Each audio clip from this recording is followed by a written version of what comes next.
Hey, hey, hey, good to see you. Welcome to BibleLink. Our hope in BibleLink is to help you link the Bible to real life, your life.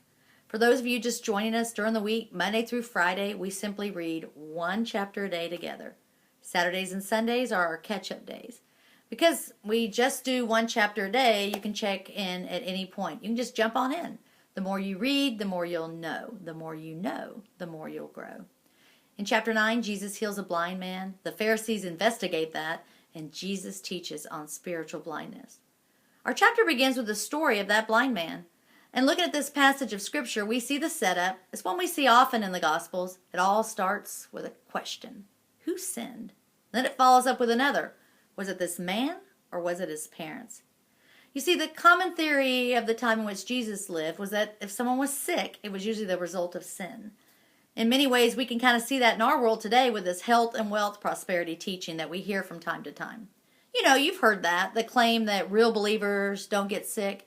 And its flip side that if you do get sick, you're not a real believer. Or if you had enough faith, you wouldn't get sick. They were just as prevalent in Jesus' day as they are now.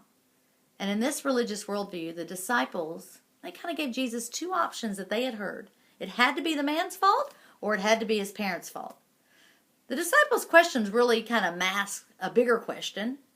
I mean, really what they're asking is, what's God doing in the world when things like this happen? Where's God in the midst of tragedy? Why is this man blind? The question was raised and the disciples gave Jesus two options. And Jesus wasn't happy with either one of them. Instead, he took the discussion off in a whole new dimension, looked at it a whole new way, and it wound up ending with a huge miracle, a huge controversy, and a huge number of upset religious people. You know, when we ask questions of God, we should only ever expect an answer that's going to confound our limited expectation, our limited reasoning. You see, God doesn't tend to answer our questions directly. Often he just asks questions back. Whose image is on this coin? Or he'll set tough challenges of his own. Let anyone without sin cast the first stone. And even though we don't always get our questions answered, he always has an answer. Jesus simply presents his solution to the problem. Chapter 9 also has a great use of irony. We have an unnamed blind man that Jesus heals who ends up seeing that Jesus is God. He worships him. And the religious people who claim they know all about God, they're blind to God standing right in front of them in the form of Jesus.